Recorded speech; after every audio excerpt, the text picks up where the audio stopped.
The story begins with Billy Butcher, sitting on a park bench watching superheroes fly over his head, remarking that one day he's gonna have his revenge. He wasn't alone. His dog Terror was by his side, happily following his master when he decides to leave. Somewhere else, Hughie Campbell was enjoying his day alongside his beautiful girlfriend Robin. They'd been going out for over a month, and she decides to make the first move, saying she loves him. The kiss that followed was like none that Hughie had ever had before, and he was the happiest he'd ever been. Out of nowhere, someone hits Robin with incredible power, crashing into the building nearby. It was a villain who was thrown by A-Train, a speedster superhero, and one of the members of the Seven, the best superhero team in the world. Sadly, the impact with Robin was devastating, and it completely destroyed her body, leaving Hughie in shock, holding just her hands. Susan Rayner, director of the CIA, is working inside her office at the agency when someone comes to visit her. It was Billy Butcher, who used to work for the agency leading the Boys, a group dedicated to monitoring and neutralizing superpowered people. The two of them start the conversation by making love on the desk, even though she was married and had 2 children.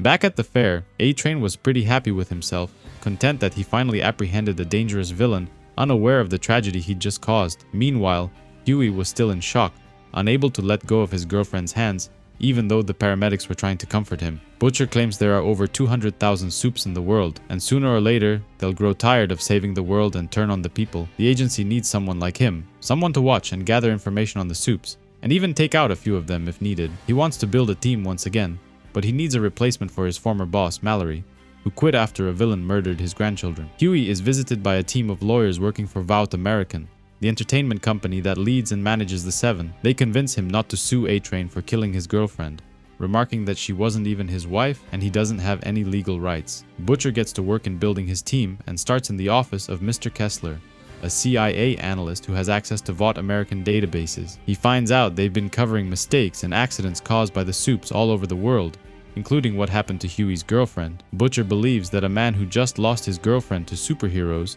might be looking for some payback, so he pays him a visit. Director Rayner is looking over classified files about the Boys, revealing just how brutal and ruthless they can actually be, but she's already agreed to have them reinstated. There's no going back now. Butcher introduces himself, trying to get a conversation started, but Hughie couldn't stop himself from crying, still mourning the death of his beloved girlfriend. An old lady was walking her tiny dog, which was making some weird noises, so Butcher decides to cheer him up with a little help from his dog. A few days ago, inside a small coffee shop, the Frenchman was peacefully having a coffee while reciting some poem. 3 bullies, sitting next to him, decide to mess with him, calling him a cheese eater. He puts on his glasses and goes off the rails, brutally attacking the bullies and acting like a wild animal. Butcher arrives, trying to recruit him to join his team again, and he couldn't be happier to see him. In the present, Terror jumps on top of the old lady's dog and violates it, even though they were both male dogs. Hughie finds the entire scene hilarious, and for the first time since his girlfriend was killed, he laughs his ass off. Butcher reveals his real name and says he knows everything about it, including how A-Train got his girlfriend killed.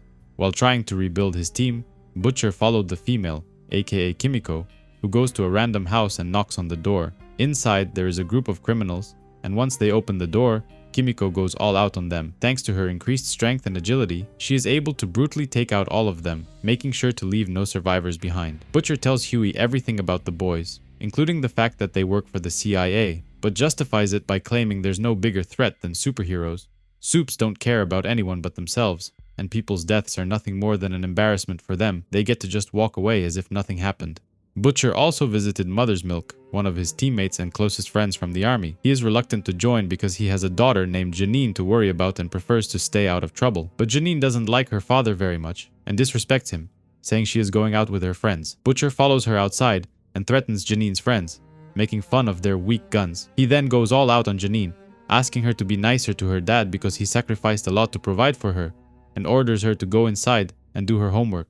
In the present, he finishes the conversation by asking Hughie to join his team. He gives him some cash and asks him to fly to New York for a week or two, hoping that it might convince him to join the Boys. High above the clouds in the Seven headquarters, Homelander welcomes Starlight, the newest recruit, to join their team of superheroes. She can't believe she's standing next to one of her childhood heroes. She'd admired him for as long as she can remember. Joining the Seven isn't an easy thing to do.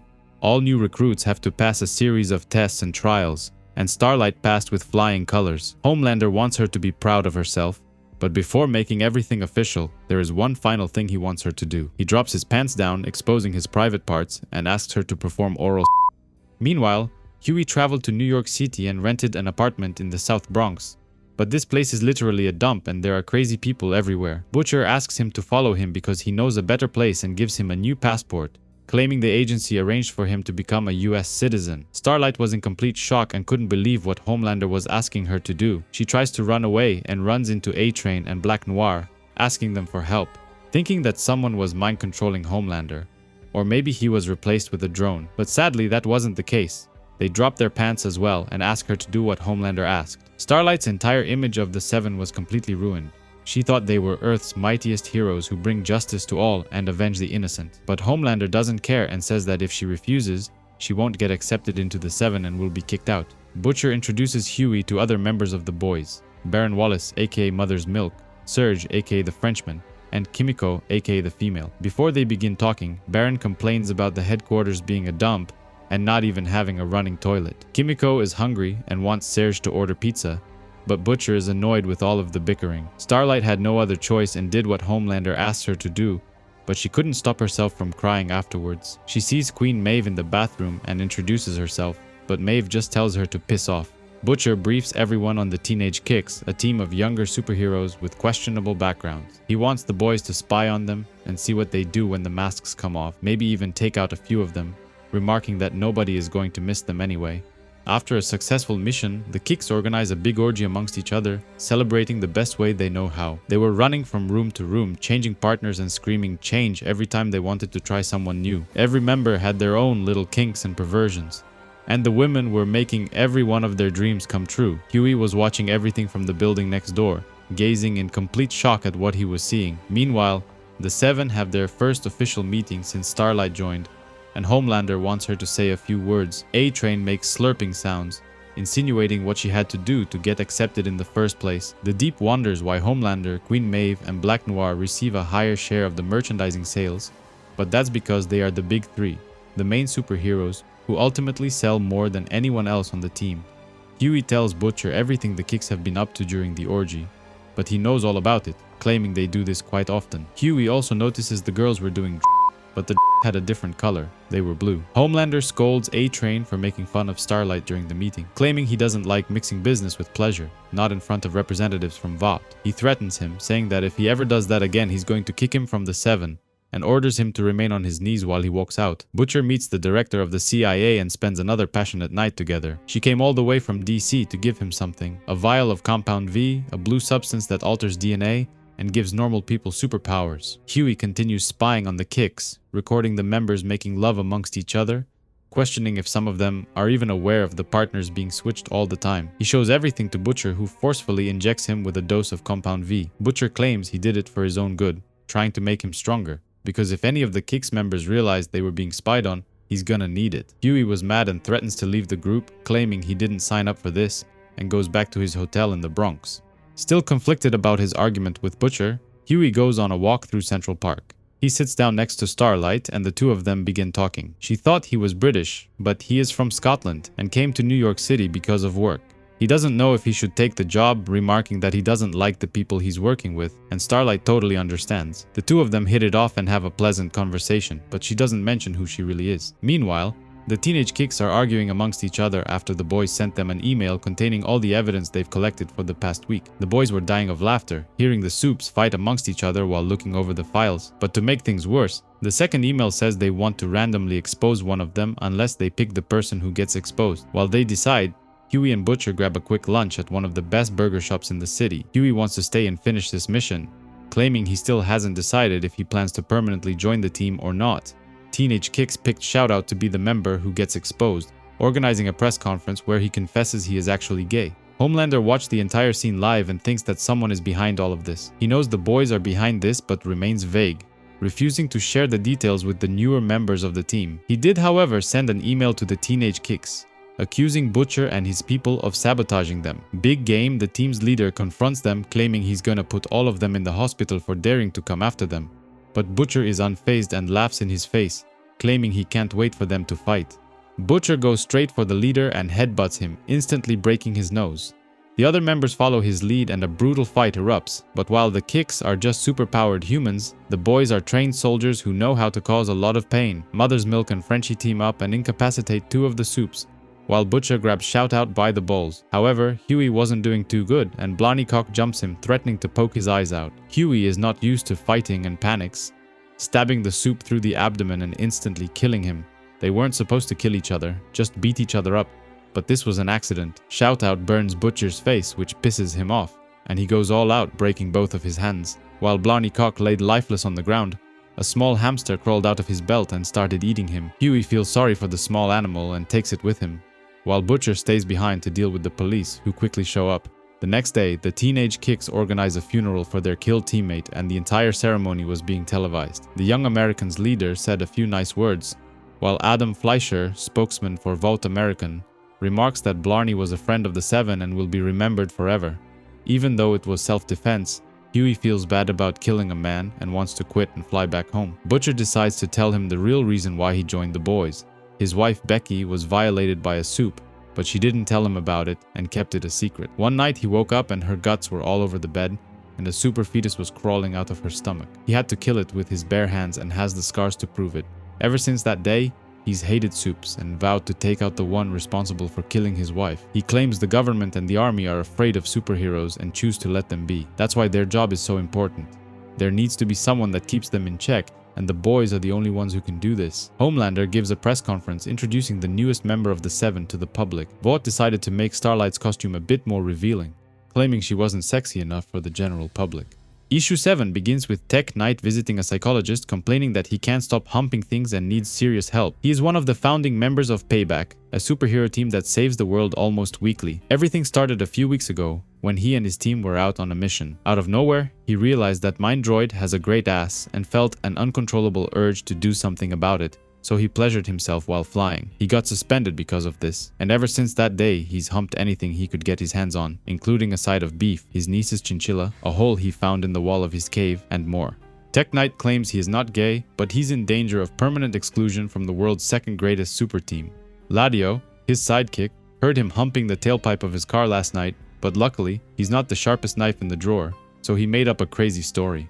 The doctor thinks his case is quite serious and wants to schedule another appointment. But while he goes into another room to get his appointment book, Tek Knight takes advantage of his cat and violates it. The doctor is horrified by what he just did and orders him to leave his office and never come back. Mother's Milk gives Hughie a present, a black leather jacket like the ones all of them are wearing, making his recruitment in the team official. Meanwhile, Tek Knight returns to his base and Ladio greets him, asking if he wants to hit the gym together. While doing his workout, Ladio turns him on by stretching in front of him, and Tek Knight gets the urges to fill his holes. Butcher takes Hughie to meet one of his contacts, an old man living under a comic book shop, aka The Legend. The old man wants him to track the person responsible for pushing his grandson off a rooftop 6 months ago. The police haven't been doing much, and he believes he was sleeping with Swingwing, one of Tek Knight's sidekicks, the one before Ladio. Tek Knight convinces Ladio to go on a mission and spend time with the Seven, the Midwest Guardians, Teenage Kix, the Young Americans, and other superhero teams, in order to gain more experience. But the truth is, he just wanted him gone, because he could barely control his urges to do something to him. Back at his mansion home, Tek Knight begs his butler to reconsider quitting, saying he's been working for his family for 37 years. But there's been an accident. Last night, Tek Knight had one of his urges again, and violated the butler's right ear, and he is unable to hear properly ever since. It's a butler's job to take care of his master, from cooking dinner to washing his clothes, and even putting him to bed when he comes home drunk. But having his ear violated is not one of them. Steven Rubenstein, the Legend's nephew that got pushed off a building, was gay, and Butcher brings Hughie to a gay bar to learn more about him. The bartender knew Steven and they used to be friends, but he is unsure whether to trust the two boys or not. The police ruled out a possible homicide, thinking the man killed himself because he was persecuted for being gay.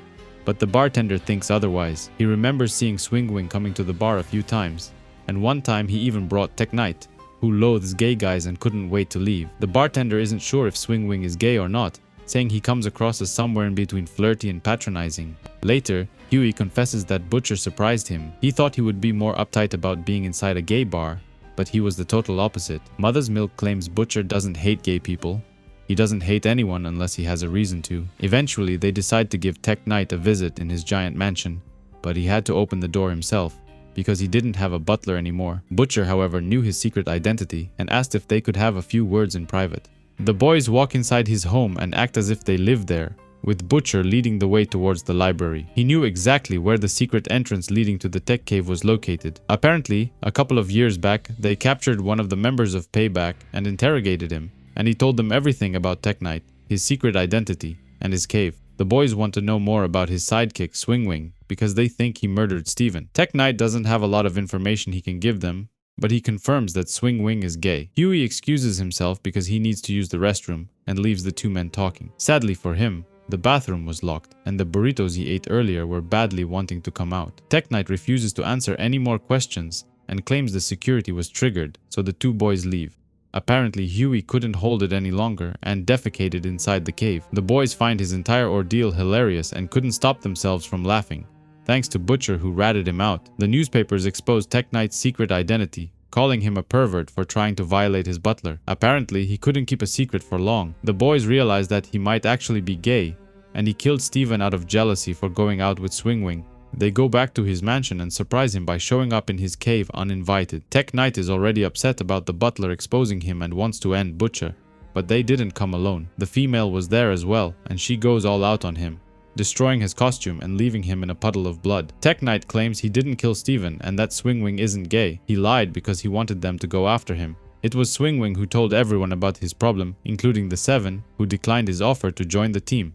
The beef between them started a long time ago when they and another female superhero friend had a threesome together. Swingwing enjoyed it a bit too much, which made him uncomfortable. And also, they both started liking this girl, and things haven't been the same between them ever since. They started fighting, and they've been at each other's throats ever since. That's also when Tek Knight's problems first started to appear. Something triggered inside him that made him lose all control. Hughie thinks that Swingwing is gay and doesn't understand why he just doesn't come out with it. They can't know for sure if he killed Steven, but they definitely need to find him. Thanks to the info from Tek Knight, they know where he lives now, and the boys pay him a visit. However, Swingwing doesn't want to answer any of their questions, and when Hughie gets a little cocky, he makes a run for it. He quickly catches up to him on the rooftop, but he didn't want to hurt him, because Swingwing and Tek Knight weren't supes. They were just regular people wearing special suits. After a quick beating, he finally comes clean and tells the truth about what happened to the legend's nephew. Apparently, Steven caught him changing suits on top of a building, and found out his secret identity. He then confessed, saying he is madly in love with him and wants them to be together. Sadly for him, Swingwing wasn't actually gay. He just pretended to be one because he wanted his superhero image to attract the gay demographic. He got angry, saying he felt disgusted when Steven confessed his love and accidentally pushed him off the side of the building. Butcher says they won't turn him in, but instead, he wants him to become an informant for them. But while he was leading him on, he pulls out a pin that was connected to his flying tank. Later in the diner, Butcher confesses and says that the legend doesn't have a nephew, but he sometimes gets involved in these kinds of cases because he wants to do the right thing, or maybe he wants to go after supes. Nobody really knows. Issue 11 begins inside an airplane with the boys flying towards Moscow, Russia. They were using the Air Force plane, which wasn't very comfortable, but at least it was free thanks to the agency. They weren't alone, however. The plane was also transporting a bunch of convicts, and Hughie couldn't stop but wonder where they're gonna end up. Meanwhile, in another private airplane, the pilots were wondering about the buzzing noise coming from the main cabin. Their female passenger was Nina Namenko, a ruthless Russian mob boss who was pleasuring herself using an electric vibrator. After landing in Moscow, the boys go to see Vasily Voroshikin, aka Love Sausage, who was working as a bartender. Him and the boys are old friends and he was happy to see them. He politely asks everyone inside the bar to piss off, everyone except a guy named Flunky, who is useful to have around. Vazi used to be a cop, but also a supe, member and leader of the mighty superhero team, the glorious 5-year plan. Apparently some nasty villains with superpowers have been showing up, threatening people and causing trouble, but their heads exploded out of nowhere. Butcher remembers an old experiment from the 90s, when they injected supes with lethal doses of Compound V, causing their bodies to explode, but it was highly unstable. The boys investigate one of the bodies inside the morgue, and based on the man's tattoo, they figure he was a member of ROC, a nasty Russian crime organization. The group returns back to the bar and wait for Flunky to return with some pizzas through the freezing blizzard. But when Hughie opens the box of pizza, he finds Flunky's face inside. The ROC wanted to send a message and welcome them to Moscow, remarking that they aren't welcomed here. Nina arrives in Moscow as well and has a secret meeting in Hotel Tupolev with a strange man.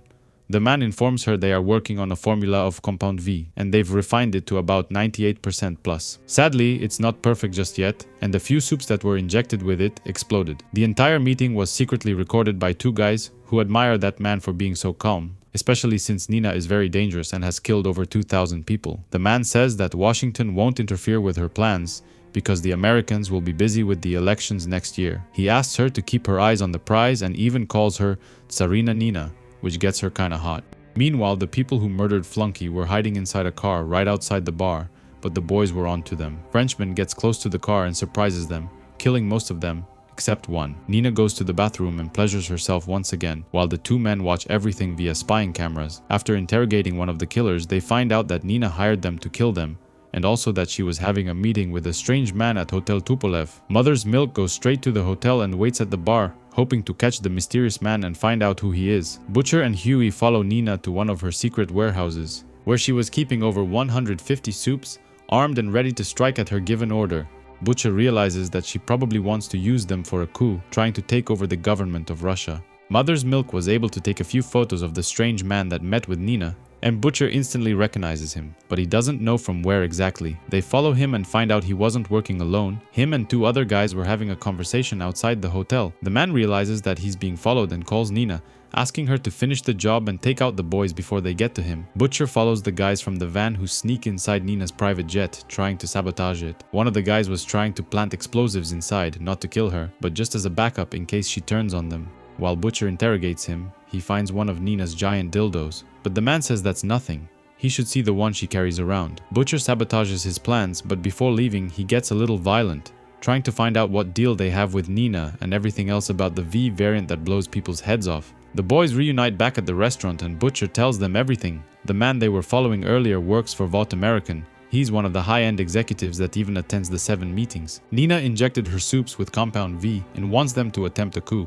But when the moment is right, she plans to kill them by blowing their heads off, making her look like the hero in an attempt to get the public's sympathy and take over the government. But the truth is, Vought American doesn't want her to run the country, so they have plans of their own. They have another person in mind. Out of nowhere, everyone except Hughie and Love Sausage faints and drops on the ground unconscious. Nina's mercenaries break inside the restaurant and try to shoot them, but Love Sausage brutally attacks them, destroying their bodies with his fists. Him and Hughie weren't affected by the poison in the food because they were drinking some special kind of vodka, a drink so strong that it can even kill poison. Luckily, the boys are unharmed as well, thanks to the Compound V they've been injecting in their bodies for the past months. Love Sausage is angry that Nina sent her mercenaries to kill them and changes into his superhero costume.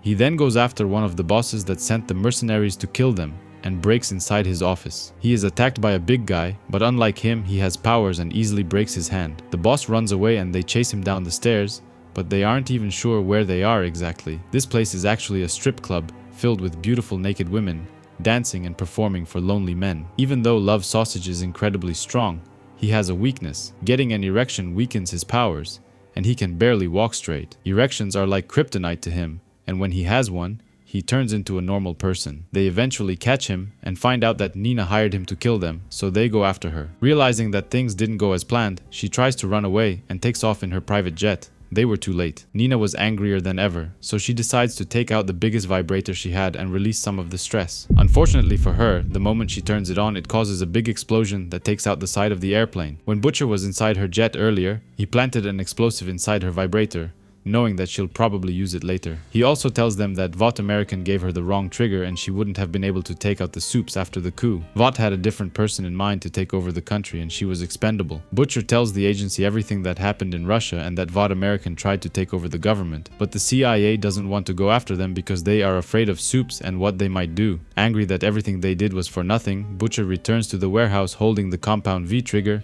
and he kills all of the soups by blowing their heads off. The man working for Vought American reports back to his superior in the company, who wasn't too thrilled that the mission failed. Starlight goes to the church and thinks about God, wondering if he truly exists or not. She recalls what she had to do in order to join the 7 and feels disgusted with herself. She could have said no and left, but she wanted to join the team so badly. Meanwhile, Butcher and Raynor were having another passionate moment together, while Terror was sniffing her panties on the ground.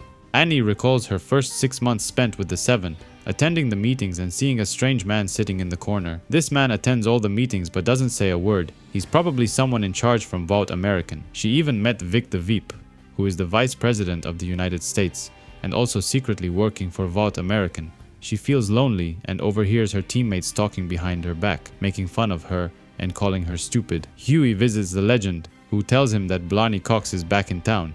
Blarney is a member of Teenage Kix, whom Hughie accidentally killed a few months back.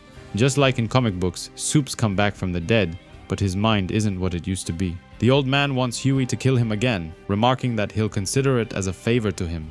Starlight couldn't take it anymore and returned back home, but she didn't fly. Instead, she took the train, thinking about her boyfriend, Drummer Boy. Sadly, Drummer Boy wasn't good with long-distance relationships and he was banging another girl on the table. Butcher is angry with Raynor, accusing her of being afraid to stand up to Vought American, but she defends her actions, claiming the company is far too big and too well connected to take down. They have friends in Congress, in the media, and even the White House. Vic the Veep is one of their people as well. Hughie goes for a walk in Central Park and sees Annie sobbing on one of the benches. She instantly recognizes him and jumps into his arms, begging him to hold her for a minute and be nice to her. The female goes on a mission to end someone, but when she gets to his house, she sees that he has a wife and 2 kids and reconsiders her decision. In the park, Hughie and Annie have a nice conversation about life. For the past 6 months, she's been living a miserable life and it's all connected with her new job. She had to do something horrible to get this new job and feels ashamed, which put her faith in God into question. Hughie mentions his former girlfriend whom he loved very much, but doesn't go into details about what happened to her. In the end, they decide to meet again later for drinks, and Hughie couldn't be happier. Meanwhile, the other boys were watching on CCTV cameras a secret meeting between the 7 members. Butcher recognizes that man sitting in the corner, the Vought American representative that was in Moscow. The vice president is visiting them soon, and Homelander wants everyone to be prepared and on their toes. Hughie spies on the Teenage Kix and overhears them having a meeting and welcoming back Blarney Cox, but he wasn't himself anymore and was pissing himself. The Frenchman visits a mob boss who hired the female to end the man from earlier and threatens him, asking him to leave her alone and never contact her again. Hughie and Annie go out and have a nice time together, and she even invites him to come back to her place, but he politely refuses, saying she's much too drunk and doesn't want her to do something she'll later regret. However, later in his apartment, he satisfies himself while regretting he didn't accept her invitation. Hughie keeps spying on the Teenage Kix and overhears them saying that Blarney isn't human anymore, but rather a zombie. He was brought back to life by Vought scientists, but his brain functions are around 3% of what they used to be. Meanwhile, Queen Maeve gives Starlight shit about missing the 7 meeting earlier, but she was busy spending time with Hughie. Annie overhears the man from Vought telling Homelander that Vic the Veep cancelled his meeting and big speech because someone tipped off the White House. They have a feeling they are being bugged but have no clue who is doing it. Later, she visits Hughie inside his crappy apartment and thinks his hamster is pretty cute. They spend the night making love together, and Hughie goes down on her for the first time in her life, making her feel incredible. Mother's milk gets injected with a fresh dose of Compound V, but it makes him sick and he can't help himself from puking. Since they were in the area, Butcher visits Hughie's apartment and offers to give him a lift to work. But when he opens the door, something shocks him and he immediately excuses himself. It turns out that Hughie had blood all over his mouth, probably from going down on Annie last night. The ride to work was awkward, but Mother's Milk couldn't help himself and breaks out laughing in tears, amused at what happened to Hughie. After he left the apartment, someone else visited. It was Blarney Cox, or what's left of him anyway. Hughie forgot his phone in the apartment and returns back to grab it. But when he opens the door, he finds Blarney naked, standing near his hamster.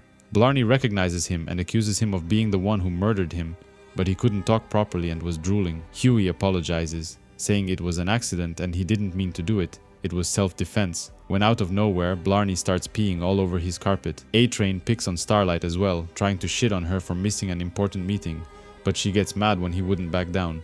She makes a joke about his male organ and then storms out, happy with herself for finally standing up to them. Blarney wants his hamster back, calling it Herbie, but Hughie refuses to give it back, accusing him of animal cruelty for keeping it inside his arse. The two of them get into a heated argument and Hughie accidentally snaps and breaks his neck, but he didn't die, mostly because he was already dead. Eventually, Blarney drops on the ground unconscious and Hughie had to figure a way to get rid of the body. The Deep visits the boys, saying that Homelander sent him, accusing them of leaking the VP's visit to the White House. They want to know if the truce still stands because from the looks of it, they aren't keeping their end of the bargain. Butcher isn't interested in talking to him and blows him off. Hughie decides to get rid of the body by burning it, but he used a bit too much gasoline and it nearly burned his eyebrows off.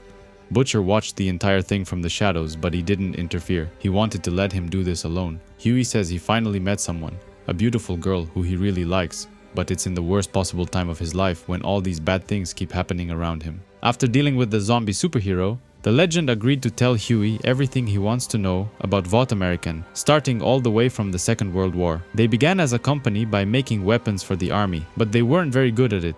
And when airplanes started breaking apart, many soldiers died because of this. Homelander and the boys arranged a meeting, and he wanted to know what was the problem. Meanwhile, back at the Seven headquarters, Starlight and A-Train were left in charge of cleaning up the place, but they are both shocked to find Lamplighter locked inside one of the rooms. Homelander knows they went after Teenage Kix and even leaked the info about Vic the Veep to the White House, but he can't understand why they did it. Starting a conflict again would most likely cause both groups to be destroyed. So what reasons could Butcher have to risk everything? Vought American were also involved in the Vietnam War, making inadequate weapons, but they didn't care as long as the money was flowing. But this time they went too far and they got exposed, causing the company's stock to plummet. 3 years later, there was a meteorite strike in Wyoming, which prompted the company to change its name to Vought American, and it was all thanks to Homelander. Lamplighter had been ended months ago, but was brought back as a zombie, just like Blarney Cock was. Starlight feels sorry for him and says he shouldn't be alive anymore, even though he isn't. There was a big conflict between the Seven and the boys, culminating when Lamplighter ended off Colonel Mallory's grandkids. Butcher refuses to say anything and just keeps quiet. But Homelander can feel his heartbeat and knows how much he hates him, but he doesn't know why exactly. The legend tells Hughie the truth, that Homelander isn't an alien who dropped from the sky, like Vought American are claiming. Instead, he and the other members of the Seven were grown inside a laboratory. They were injected with Compound V ever since they were babies. That's why they are the greatest superheroes in the world. Vought American has been using them to build its brand. And the only reason they haven't created hundreds of soups like the Seven is because it literally costs too much to do it. The only reason the Seven hasn't taken over the world yet is because it's a pain in the ass to rule the world, and it's much easier to just be a hero adored by the entire world. Vought American has been dominating the industry ever since the 70s, but not without competition. Their competitors wanted a piece of the pie, so they kidnapped Jonah Vogelbaum, a German scientist. Vogelbaum is the one who came up with Compound V, and the competitors wanted him to work for them. They wanted to make even stronger soups, ones that would put the Seven to shame. But he refused to do any of it and took his own life. Even though Vought American still had all of his notes and research, they didn't have his genius anymore, so they started making cheaper versions of the Seven. G-Men, Teenage Kix, the Young Americans, and even Payback are all linked in one way or another to Vought American, and consist of superheroes that are nowhere near as perfect as the Seven are. Homelander continues to question why Butcher hates him so much, and realizes it must be because he ended someone he loved, a lover, or maybe a wife. The Seven make their money by advertising their brand and selling merchandise, one of which includes comic books. The legend used to work for them, drawing comics and making the soups look good, while they collected millions in sales revenue. But when Homelander came around, he knew it meant trouble. There was always something suspicious about him. Homelander was used by Vought to go after rogue soups, heroes who didn't see what a sweet deal they had going on and became villains. Vought American and its competitors, the military complex, have been at each other's throats for decades now. While Vought secured a seat in the White House by helping to elect Vic the Veep as vice president, the competitors have their own man in politics, Dakota Bob Schaefer, an old-school Republican who was now the president of the United States. While Homelander was trying to figure out why Butcher hates him so much, Terror was pissing on his leg, leaving him in a puddle of dog urine. His eyes start glowing immediately and he wants to end the dog, but Butcher says the war is back on if he hurts him. Eventually, he decides to leave, leaving Homelander pissed off on top of the Brooklyn Bridge. During the 9/11 attacks, terrorists hijacked a plane and wanted to fly straight into one of the World Trade Center towers, and the Seven were sent to stop that from happening. One of the airplanes was hijacked and heading straight for New York City. The Seven were sent by Vought to intercept it, and Homelander wanted to go in straight through the main door. However, the plane hit the group at incredible speed, and Black Noir was dropped from the sky. A young boy was happy to see Homelander, thinking he was there to save them and he was going to be alright. But he opened the door, the kid was pulled outside by the pressure, leaving his mother to scream in horror. People inside the plane were panicking and screaming for help while Maeve was trying to calm everyone down. The constant screaming pissed Homelander off and he lost his temper, telling everyone to shut up. The Deep punched the windshield out, trying to get inside the plane, which caused it to depressurize even more and destabilize the entire plane. Homelander entered the cockpit and found the terrorists who hijacked the plane, and he didn't go easy on them. He didn't think it through and butchered every single one of them, leaving no one alive capable to land the plane safely. Black Noir was supposed to be the pilot, but he was dropped from the sky right at the beginning.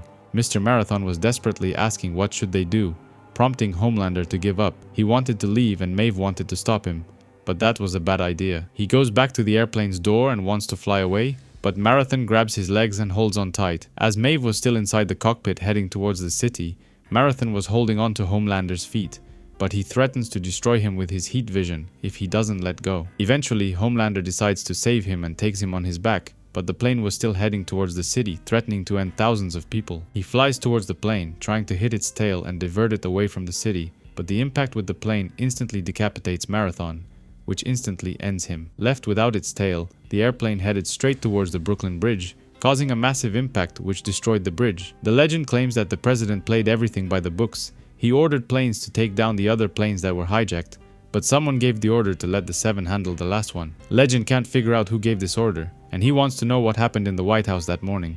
After the incident, the 7 stayed out of the public eye, and when they returned, Marathon was replaced by A-Train, and Lamplighter was already dead and brought back to life as a zombie. Meanwhile, back at the 7 headquarters, A-Train makes a move on Starlight and slams her against the wall.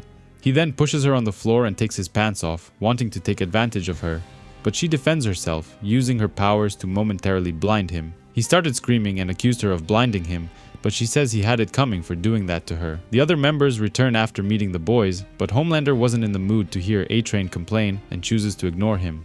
The first time the boys went after the 7, things went bad and a lot of people got ended. Lamplighter went searching for Lieutenant Colonel Mallory, aka the boys' leader, but found his granddaughters instead and ended them. Butcher had a lot of dirt on Homelander and the 7 and threatened to expose them. As a gesture of good faith, Lamplighter was offered to them as a sacrifice and Mulroy ended him. Ever since that day, the 7 and the boys have been in a truce, which only recently Butcher broke by tipping off the White House about the Vice President's secret visit and speech. The legend hates Vought American ever since one of his sons got ended in the line of duty while using their guns.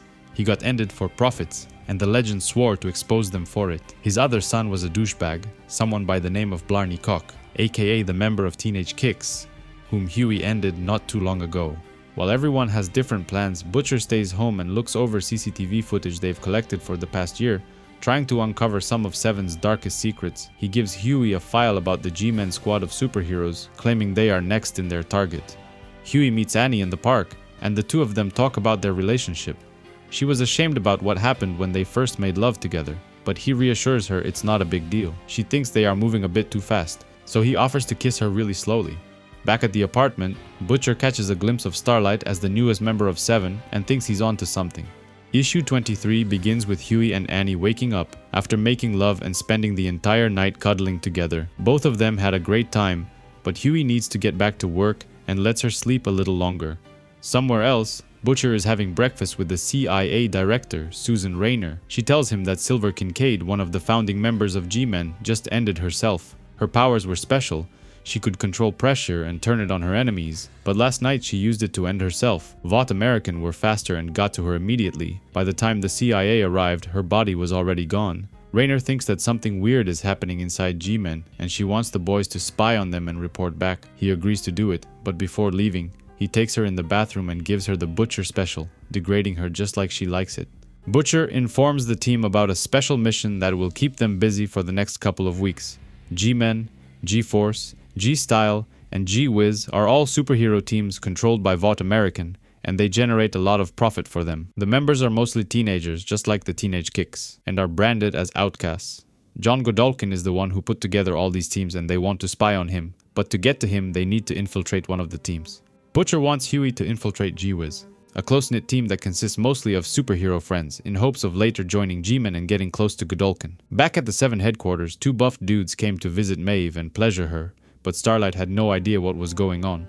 Homelander answers the phone, but as it turns out it was just someone playing a prank on them, asking if there are any walls there, and if not, how is the roof staying up. This pisses Homelander off and he threatens to end them, but he can't figure out how they keep finding their phone number. It's not listed anywhere. Hughie puts on a costume and agrees to join the G-Wiz team, but the other boys can't stop themselves from laughing upon seeing how goofy he looks. It didn't take much for Hughie to get accepted in the team, and they instantly threw a welcoming party for him. It turns out these guys live together as frat boys and they don't like using superhero names. They prefer to use their regular names.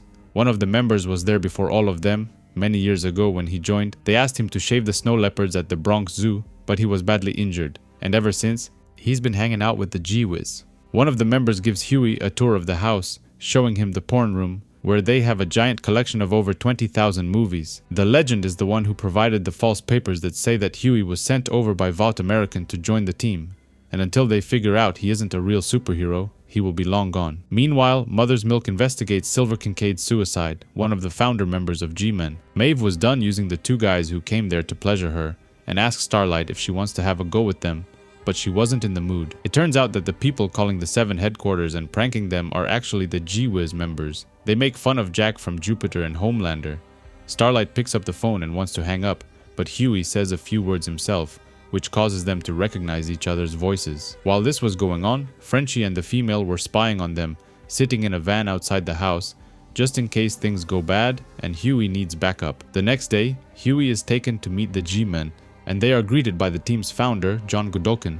James Stillwell, aka the person in charge of hero management at Vought American, is having lunch with his superior from the company. They talk about the Seven's involvement in the conflict in Pakistan, and wonder if they can count on Homelander to do the job. They talk about a secret mission where Black Noir needs to fly a plane, even though they aren't sure if he can do it or not. They also discuss the G-Men and John Godolkin's ability to keep the team together, especially after the incident with Silver Kincaid. Godolkin thinks that Hughie is a bit too old to join the team, and asks if his nickname is really Bagpipe. Hughie gives them the false papers he got from the legend, and they invite him inside the house. While the other members of G-Wiz give him a tour, he plants microphones everywhere he can, hoping to bug the place so they can spy on them later. There's a memorial for Silver Kincaid on Thursday, and everyone's coming in for it, including G-Style and G-Coast, two superhero teams who can't stand each other. Hughie goes to the bathroom and plants a microphone behind the giant mirror, but Nubia shows up from behind and scares him. She was ended some time ago and was resurrected by Vought American, but just like Lamplighter, she is just a zombie now. Hughie's screams alerted everyone and they come rushing to see what was going on. Godolkin says he likes to keep her around because she's his little girl,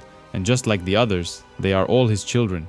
Somewhere else, a man working for the CIA was typing on his computer when someone knocks on his door. It was a woman in a wheelchair, claiming she wants him to make it all big and put it in her mouth. G-Wiz return home and Hughie walks in on them in the porn room, but he was shocked when he saw what they were doing. They were all watching porn, while pleasuring themselves with each other's hands. The woman in the wheelchair wasn't actually handicapped, she was just a hooker hired by Butcher to distract the man and keep him busy. While he was out of his apartment, Butcher snuck inside his home and stole the hard drive from his computer. The next day, Hughie walks in on the G-Wiz having a bath together, but they were doing much more than just washing themselves. Even though his mission was over, after he planted enough microphones inside the G-Men mansion, he tells Butcher he wants to stay on the team a little longer. He kinda likes the guys, saying they aren't bad people like the other soups, and he wants to help them. Godolkin invites his team to brunch and tells them a brief history, saying the Europeans invented it. The other members quickly change the subject to business, complaining that there are too many G-Men teams out there, maybe 8 or 9, with each having 7 guys per team. The more members there are, their revenue decreases, because what they earn gets shared between all of them. Somewhere else, Hughie and Annie spend the afternoon together and make love in the forest. She's never done it outside, and Hughie wants to make a list of all the other places she hasn't done it yet. Maybe they could try it. Butcher looks over the hard drive he stole earlier and finds something shocking that makes him drop his coffee. Mother's Milk continues his investigation into Silver Kincaid's suicide, which leads him to an old farm where he meets an old man. Before dying, she mentioned a man named Paul, and Mother's Milk believes that man is the key to finding out the reason why she ended herself. On their way back, Annie asks Hughie what he thinks of heroes, but he plays it cool, claiming they're nothing more than celebrities to him. She wanted to see his reaction, because so far she's kept her superpowers a secret from him. G-Men talk about the upcoming ceremony, afraid that G-Style and G-Coast are gonna be at each other's throats the entire time, and it's their job to keep them in check. G-Style already arrived and one of the heroes drops by to say hi, while 5-0 welcomes him. The thing that Butcher read on the hard drive made him so angry that he couldn't control himself and he punched the monitor.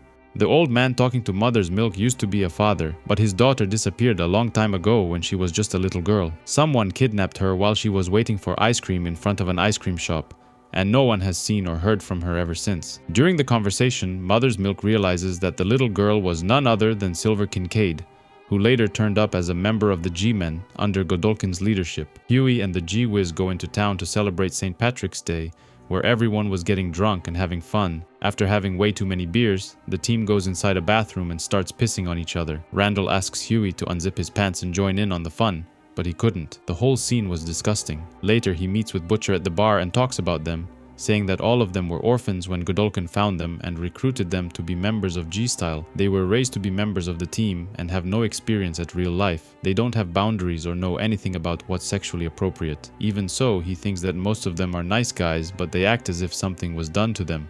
Butcher wants him out of the team, claiming that Vought American began asking questions, and sooner or later he's gonna be exposed. The ceremony in honor of Silver Kincaid is nearly there, and G-Style and G-Coast are at each other's throats. Apparently, the whole conflict started 1 year ago, when someone said some nasty stuff about the others, and they've been hating each other ever since.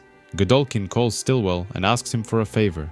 He wants Vought American to use their resurrection technology and bring back Silver Kincaid from the dead. Meanwhile, over in his mansion, he was raising a new generation of G-men, which Stillwell had no idea he was doing. Nonetheless, he refuses to bring her back to life, claiming the process is far too unstable. Just look at what happened to Lamplighter and Nubia. After hanging up, he gets a file with pictures of Hughie, exposing him for being a member of the boys, while also trying to be part of G-Wiz. The G-teams attended the ceremony in honor of Kincaid, but everyone was bored to death and passing around blunts between each other. King Helmet says a few kind words about her, claiming she was a true lady, one that a brother could respect.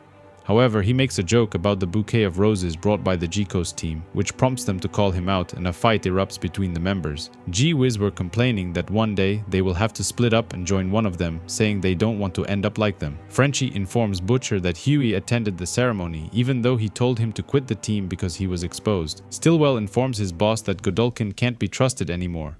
He wants to resurrect Kincaid even after what happened to Nubia. G-Men members are starting to lose control and cause trouble for the company. One way or another, things need to change because the Seven can't be blamed for what the G-Men choose to do. At nighttime, the team was happy that the ceremony was finally over, and they couldn't wait to get the hell out of there. However, they stopped the car in the middle of the forest and asked Hughie to get out. They found out he didn't actually want to be one of them, but was rather spying on them for information. Hughie defends himself, claiming he knows they are better than the others. Even though they are on the same team, they don't hate each other like the rest. They're just a bunch of kids. Randall doesn't care and asks Blowchowski to end him using his toxic breath, but luckily, it was easy to dodge. This was Hughie's lucky night because the Frenchman and the female come to his rescue and easily take out most of the G-Wiz members. Mother's Milk arrives as well and interrogates the last surviving member, demanding to know where the G-Men come from. He knows that Silver Kincaid wasn't an orphan, but rather she was kidnapped from her family when she was just 10 years old. He knows the same thing has happened to every other member and wants to know what Godolkin did to them to end up like this. The kid tells them everything, that Godolkin kidnapped them from their families when they were just kids, but he wasn't violent.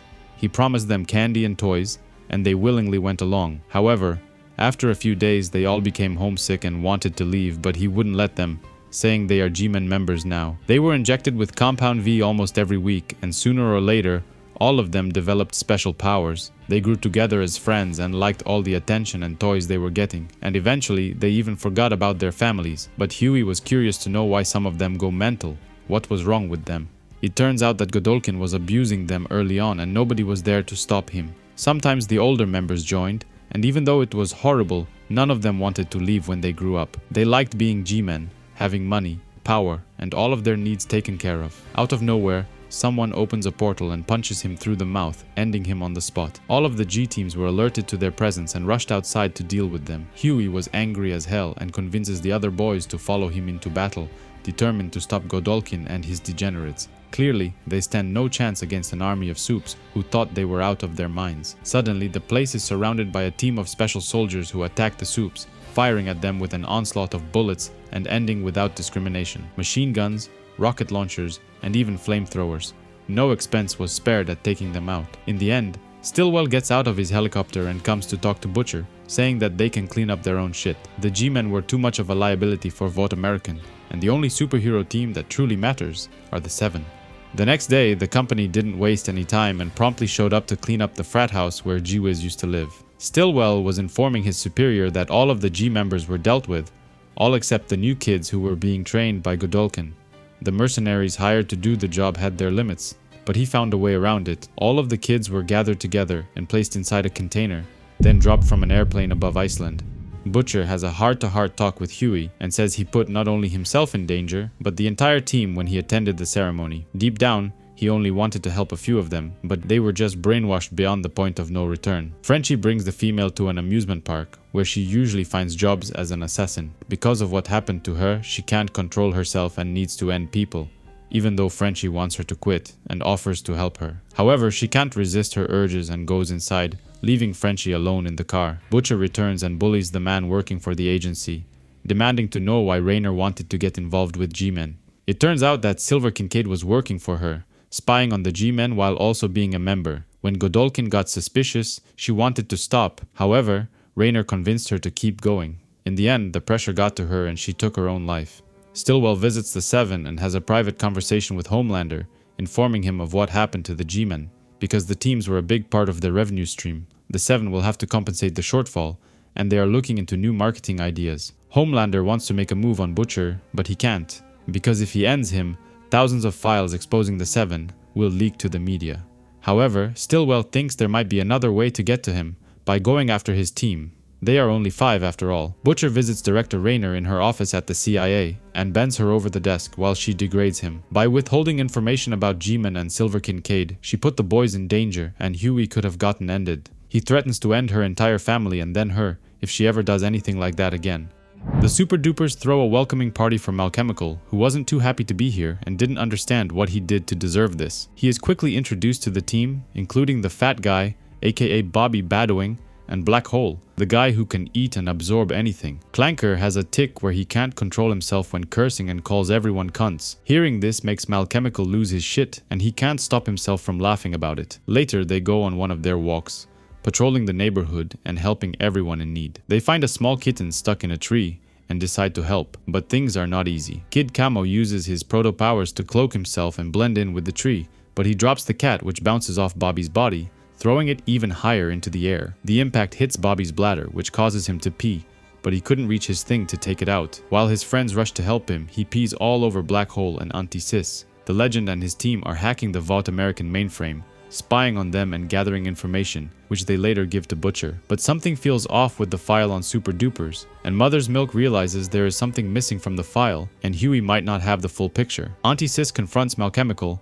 saying she doesn't want him leading the team, but sadly she has no say in this decision. They are under Vought leadership. The other members of the team are nice people who truly want to be superheroes and do good things. They are nothing like him. Annie calls Hughie and complains about her job, saying how much she hates it and wanting to quit. She wants to know if he would still love her, even if she did something terrible, but he reassures her that nothing is gonna change that. He continues to spy on the Super Dupers and sees them having some ice cream. Black Hole wants to demonstrate his powers and swallows an entire cup, but the spoon gets stuck in his throat and he begins choking. Hughie remembers a first aid training he did with the Frenchman and rushes to help them. He is able to clear his throat, which allows him to get some air and breathe. He saved his life. The heroes are thankful for his help and call him a real-life hero, but Butcher, who was watching him from a distance, wasn't happy at all.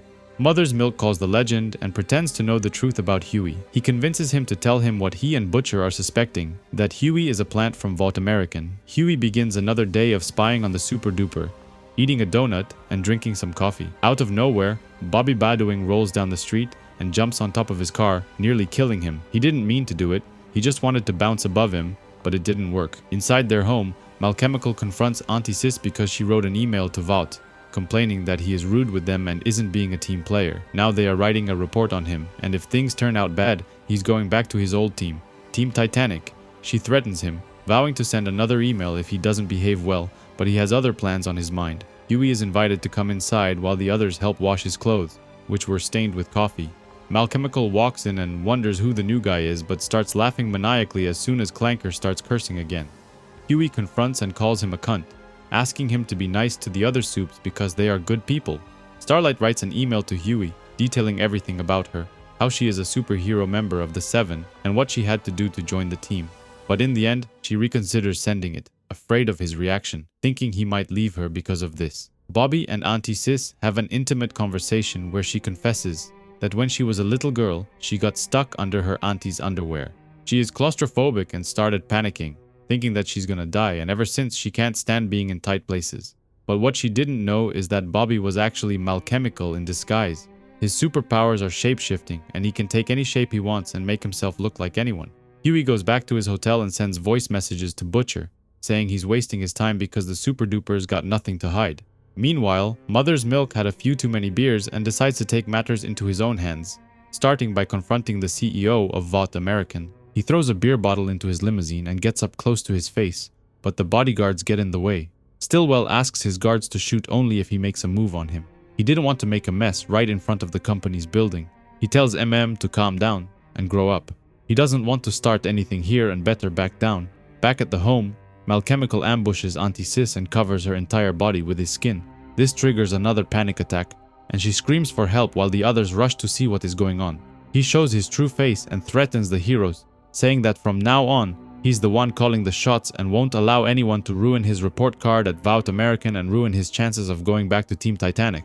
In order to teach everyone a lesson, he wants Stool Shadow and Lady Fold to perform oral sex on him, but Hughie spied on the whole conversation and rushed to help. Butcher was following him closely from outside, but he gets a phone call from who was furious at him.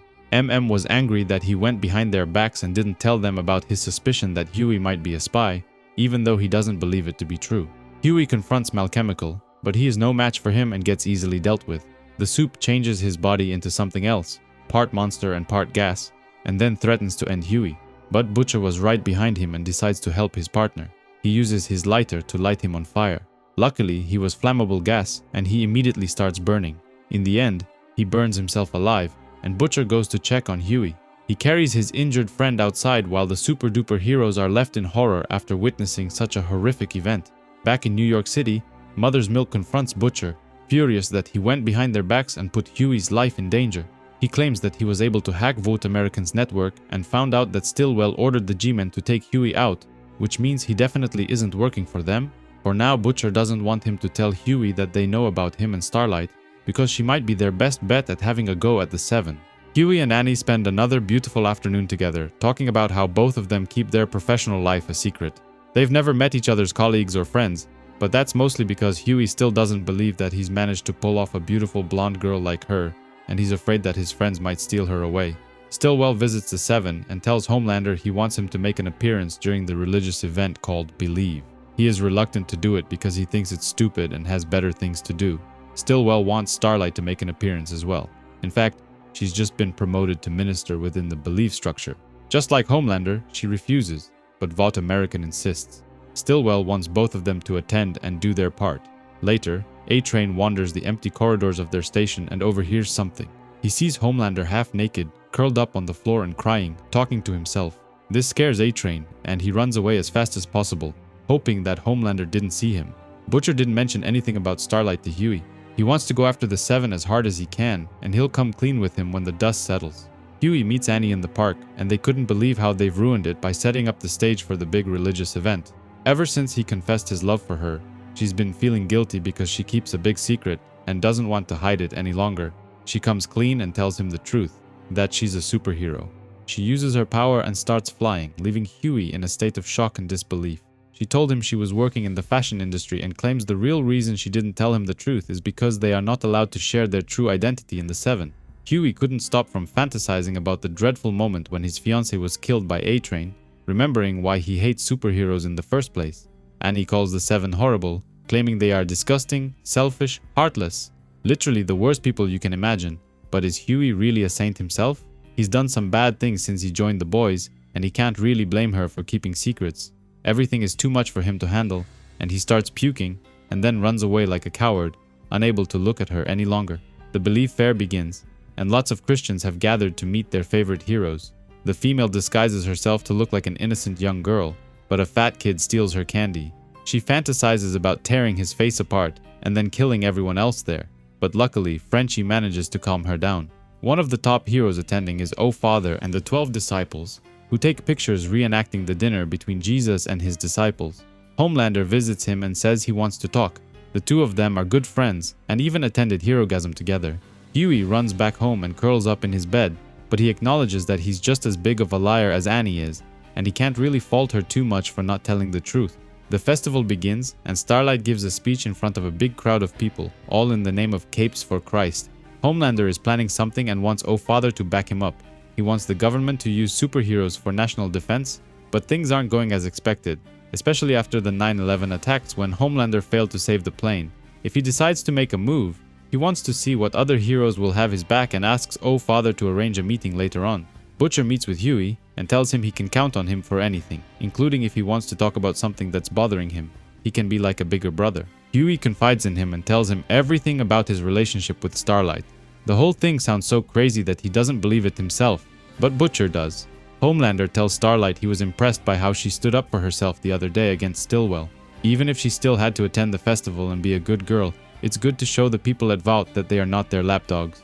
She tells him she is thinking of quitting the Seven, but he jokingly reminds her of what she had to do to join in the first place. For once, he wants to be nice and asks her to take the rest of the afternoon off, and if anyone asks, it's on his authority. Hughie panics and thinks Butcher is trying to kill him. Maybe he thinks he is a spy working with Starlight and the Seven. He reassures him he has no intention of hurting him. They are friends now and decides to tell him even more secrets. Frenchie spied on Homelander and Father and tells Butcher about their conversations. Later, they have a secret meeting to see what other heroes are willing to back Vought American and the Seven if they want to be a part of the country's defenses. Mother's Milk confronts Butcher about his missing bottle of milk. He needs it to keep himself fresh, but someone stole it. He desperately needs it, and if he can't find it, he needs to go straight to the source. Butcher tells Hughie that the person who planted the bugs inside the Seven's headquarters is none other than Maeve. Everything started 10 years ago when she approached the Legend, claiming she wanted to help them. She wasn't such a cynical bitch back then, and for some reason she really hates Homelander. Apparently, the two of them had a thing going on, but they broke it off when naughty pictures of her started circulating inside the company. She knew that Homelander leaked those pictures, and Hughie couldn't believe what he was seeing. He always thought of her as royalty. Butcher leaves the office, but not before leaving Hughie to look over some CCTV footage of when Starlight joined the Seven. He wanted him to know the truth about her, claiming that in order to be kind, he needs to be cruel first. Butcher says he saw the whole thing as well and it's heartbreaking. But she made it from the Young Americans to the Seven practically overnight. What else has she done to help her career along? He calls her damaged goods and doesn't trust her being a nice girl image, even though Hughie claims he loves her. Starlight returns from the festival and talks to Maeve, who is a bitch as always, and wonders why she came back here. Even if Annie doesn't like being a member of the Seven, she has no other place to go. Maeve claims being a superhero isn't so bad after all. They don't have many things in common with ordinary people anyway, and at least here, all their needs are taken care of. The Believe ceremony ends, and one Christian family won a dinner date with Homelander himself. He takes their car and flies away together, while everyone cheers in happiness from the ground. Many other heroes followed him as well. And Frenchie is pissed that he can't spy on their secret meeting, the one that was supposed to take place after the ceremony. Homelander goes above the clouds, but the family was complaining about the speed and being too cold. He claims the whole religion thing is a scam, one that's been going around for thousands of years. Without a sign of remorse, he drops the car and lets it dive toward the ground, while the family desperately screams in horror. The other heroes gather around him and he calls the meeting to order, claiming they need to talk. Hughie wants to go break up and return back home to Scotland, but Annie apologizes, saying he's the only person who means anything to her in the whole world. He's all she's got. But he doesn't care. He can't forget what he saw and decides to leave, while she breaks down in tears. The boys have a meeting, trying to figure out what went wrong the last time they went after the Seven. Lamplighter killed Mallory's granddaughters, but what happened before that and why did they fail? Homelander, Maeve, and Black Noir are the strongest members of the team. The others are not really in their league. Frenchie doesn't understand how a psycho like Homelander is able to control himself.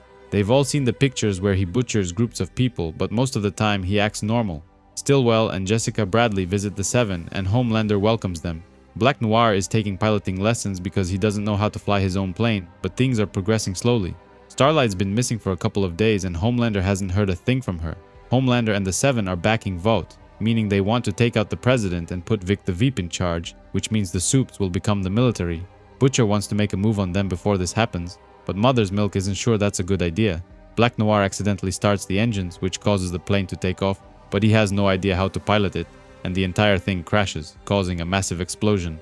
The pilot is killed and Bradley is covered in the man's organs and blood. Kessler visits the boys and says that Director Rayner is quitting the agency in 1 month. She's going into politics and running for the Senate. She left him in charge, at least until they appoint someone else to replace her position, but he couldn't be happier about the promotion. Sadly for them, he wasn't a big fan of the boys, and he makes them fill out a bunch of papers if they want to keep getting money. He wasn't too happy with some of their expenses and threatens to watch their every move. Frenchie takes Kumiko out for ice cream, saying he wants the two of them to leave the boys and move somewhere far away. He doesn't like the path they're headed and thinks she is being used as a weapon, but she is more than that. She is a real person who deserves to live a normal life.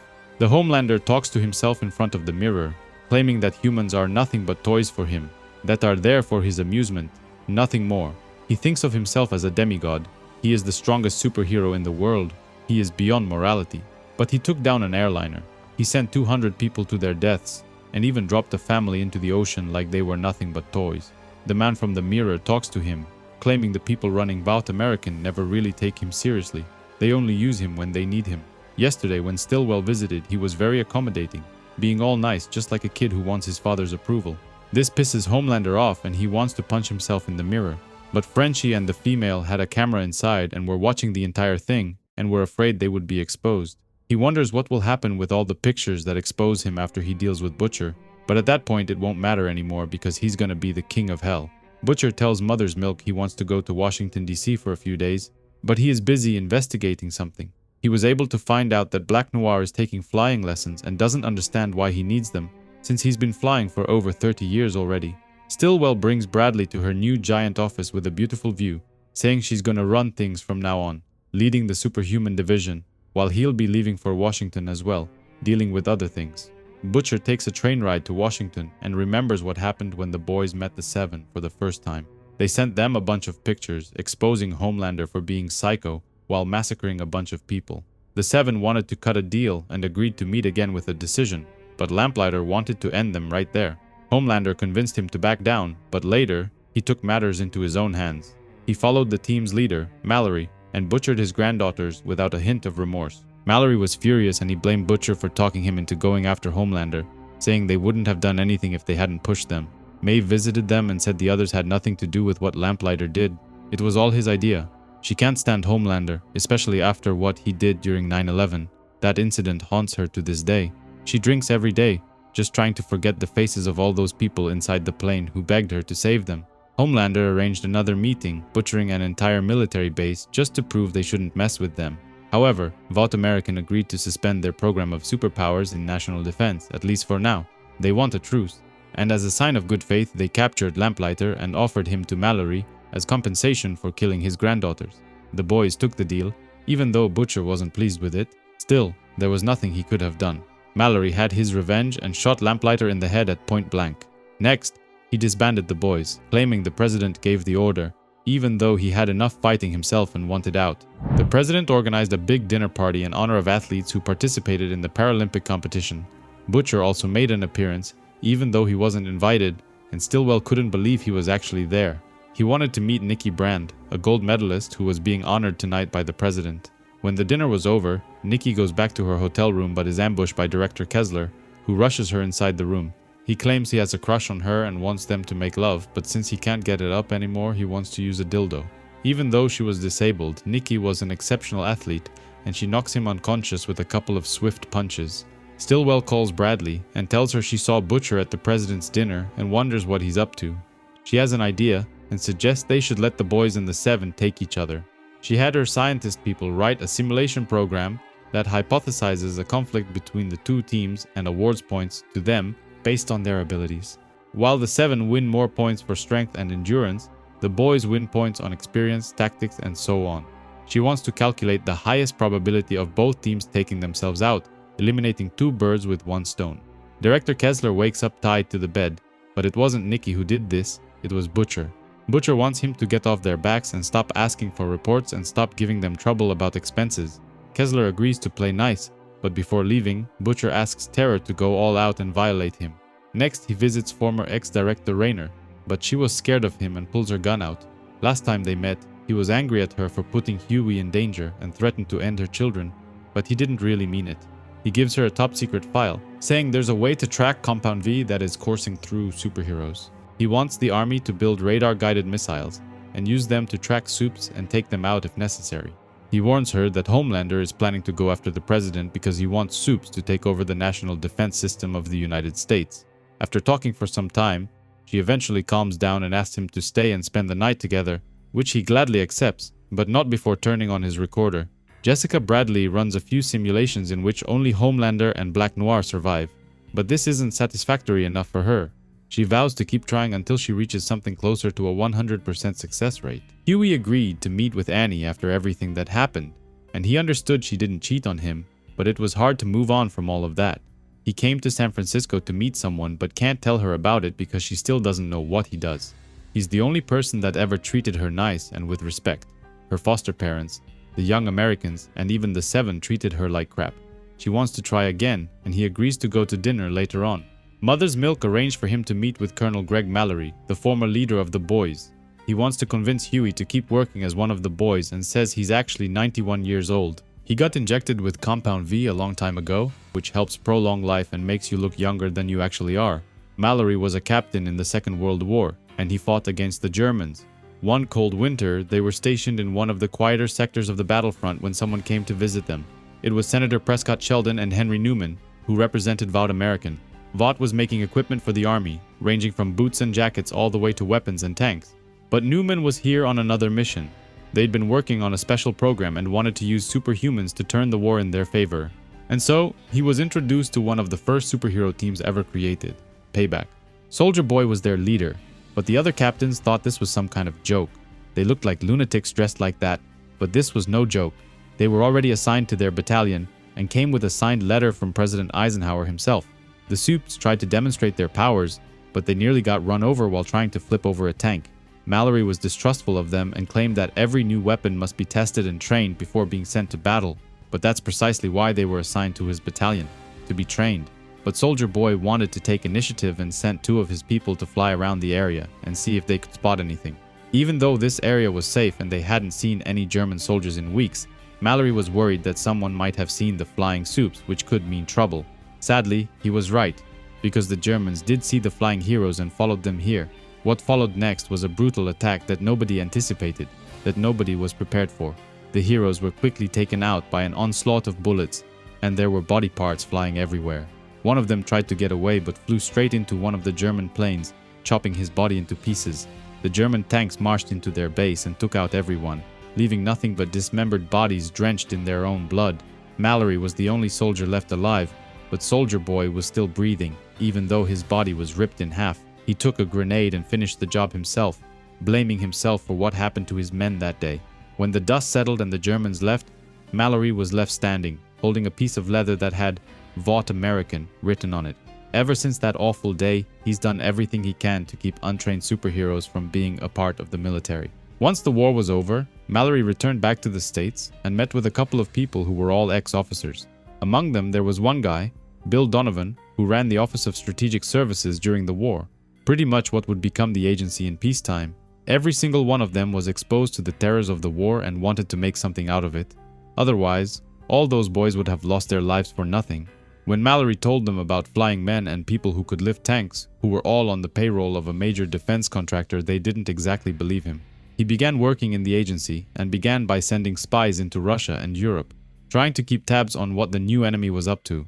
They sent over 42 agents into Russia but had no idea that their cover was blown. All of them were ended by the KGB. It didn't take long for Vought American to put together another team of superheroes to replace the ones that were ended during World War II. Mallory called his buddies in the CIA, claiming his story is now confirmed, but they were preoccupied with something else. North Korea had just invaded the South and a full-blown war began, and the agency shifted their focus over there. But Vought was again one of the contractors supplying the army with low-quality weapons, which ended up costing the lives of thousands of American soldiers. Mallory was furious, saying they can't keep letting this happen over and over again. But Donovan claimed this is what capitalism does. The lowest bidder wins the contracts. All those lives that were lost were nothing more than the cost of doing business. In the following years, they found out about the legend, the person writing superhero comics who had inside information about everything. After his son died, his first son, not the one he had with Maeve later on, he wanted to get back at Vought American and cooperated with the agency. He told them about Vogelbaum, the German scientist who created Compound V for the company, but Mallory couldn't end him. Instead, he took him prisoner. He made him work for them, and together they developed a version of Compound V that could be used by agents. In 1985, Vought added the G-Men to the roster and all manner of other superhero teams with no sign of slowing down. Mallory knew he had to do something to stop them, so he proposed something. To build a team created to do one job and one job only, aimed to take down Vought American's superhuman development program. It wasn't long after that when he met his first recruit, Butcher. What makes him the perfect soldier is that he keeps his mouth shut, doesn't share much about himself unless he has reason to do it. But on the other hand, he likes to know everything. Intel, secrets, people's confessions, all of it. He was born in 1965. He joined the Marines at the age of 16 and fought in the Falklands War a year later. He was eventually wounded and court-martialed for the worst of a series of violent assaults, which began not long after his recovery. Dakota Bob was the vice president soon after the team was established, and he agreed that superheroes had no business running the national defense, so he supported and backed the team from the shadows. Initially, Mallory recruited Butcher as muscle, but he proved himself early on and very quickly took a more leading position, involved in recruiting of personnel and even coming up with the name of the team. Butcher claimed that in his country, whenever someone was in trouble, they called the boys to deal with it. Initially, their job was only to watch from a distance, monitor superhero activity, and occasionally get involved. This quickly escalated, and more often than not, they had to take final action. Vought American used to organize events where they invited local children that were exposed to Compound V early on, and the boys wanted to use this opportunity to gather intel. Unfortunately, Vought was alerted of this and pulled the plug on the whole thing, ending nearly a dozen young soups. But Butcher didn't care, just one less soup that they have to deal with. And if he could end all of them at once, he would gladly do it. Hughie knows the story about Butcher's wife, that she was by Homelander and got her pregnant, but he still doesn't know just how mental Homelander really is. Mallory tells him about a bunch of pictures where he dismembered and assaulted an entire family, but they still don't know who sent the pictures.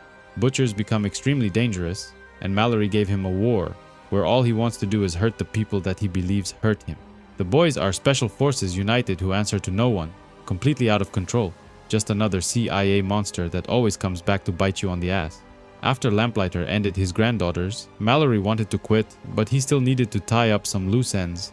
He had Butcher and Vogelbaum, who was still alive and working for him, because it was too dangerous to land back into the hands of Vought. Butcher was glad to do it, and the person responsible for creating Compound V. Nobody hates like he does, and God help the Homelander if he ever has him at his mercy. Hughie eventually decides to leave and returns to the hotel where Annie was waiting for him. He tells her the truth, that he is part of a team working for the CIA, tasked to monitor the superhumans because the president is worried about Vought American. Hughie returns to New York City and is reunited with Butcher, who asks him to come along because he's going on a mission. He shows him pictures of a transsexual who was ended last night, and her body was dumped a few blocks away from the place they are going. This place is a brothel for soups, run by a bloke who gets soups what they want, anything they fancy a kink for. And you know who likes transsexuals? Jack from Jupiter. They think he might be involved and possibly be the one responsible for the murder, but before going in, Hughie wants to set a few things straight. He wants to return to the boys, but he doesn't want to be just a regular member, he wants to be second in command. He doesn't like being kept in the dark, and from now on he wants to be involved in every decision making and be kept up to date. The man running this place is Dr. Peculiar, who keeps a bunch of green-painted monkeys around for protection. Someone sent an email to Vought last night, claiming that Jack from Jupiter visited the brothel last night, and Homelander thinks he might be the killer. Jack swears he is innocent. They all know he's into that kind of stuff, but he didn't end no one. They are about to start an important mission involving the White House, and Homelander orders everyone to stay out of trouble and not attract unnecessary attention to them. Dr. Peculiar keeps tabs on everyone going in and out of this place, and what happened last night is bad for business, so he lets Butcher access the files. From the moment they walk in, everything is recorded. Who they meet, what they do, what everyone likes. It's all recorded, including some pictures. While Butcher was busy looking over the journal of Jack from Jupiter, Hughie steals a couple of pages from Queen Maeve's journal. Apparently, Jack paid for 3 transsexuals to pleasure him, but when he got there, he only asked for 3 of them to stay. One of them left early, and he stayed until 1 in the morning. It couldn't have been him, unless she waited for him outside, but that's unlikely. Butcher finds this whole thing suspicious and thinks that something else is going on, and that someone is playing them. The couple returns back to New York City, but Annie wasn't happy that they were sleeping in separate beds. She wants to know why he doesn't just quit the boys if they are so dangerous, but he's too deep now to quit. He feels committed and wants to see this through. He wants to keep an eye on things. Maeve has a change of heart and decides to remove all the bugs planted inside the Seven's headquarters, crippling the boys' ability to spy on them. Hughie wonders if Butcher knew about him and Annie all along. Maybe that's why he had him look over the tapes where she was blowing the entire team. Annie doesn't trust him already, but claims the Seven are even worse. They are just a bunch of narcissistic pigs who only care about themselves. She wants him to have a go at them and possibly take them down. After being gone for 1 month, Hughie returns to the boys' headquarters and Frenchie welcomes him back. They took care of his hamster while he was gone, but they've overfed him and he is now incredibly fat. Mother's Milk has been watching the surveillance tapes for the past couple of weeks, but nothing new. Homelander is the same sadistic son of a bitch as always. Butcher wants to look into the murder involving Jack from Jupiter, but even though he is a sicko, he thinks he might be innocent and someone might be trying to set him up. Back in his room, Hughie looks over the files he stole from the superhero brothel and sees pictures of the legend doing Queen Maeve from behind. Even though he was a lot shorter, it didn't stop him from doing the job, but Hughie couldn't stop himself from laughing. The boys return to the super brothel and interrogate 3 of the trannies that had fun with Jack that night. They wanted to know why Jack asked Anastasia to leave, and one of them suggests it's because she and Jack used to like each other, but not so much recently. Something must have happened. Dr. Peculiar notices she has syringe marks on her hand, which means she was doing drugs recently, and he doesn't allow that in his place. Butcher thinks she is lying to them and scares her into telling the truth.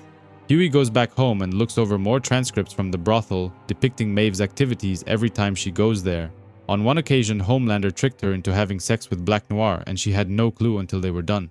She accused Homelander of humiliating her and slapped him, but he threatened to end her if she ever does it again.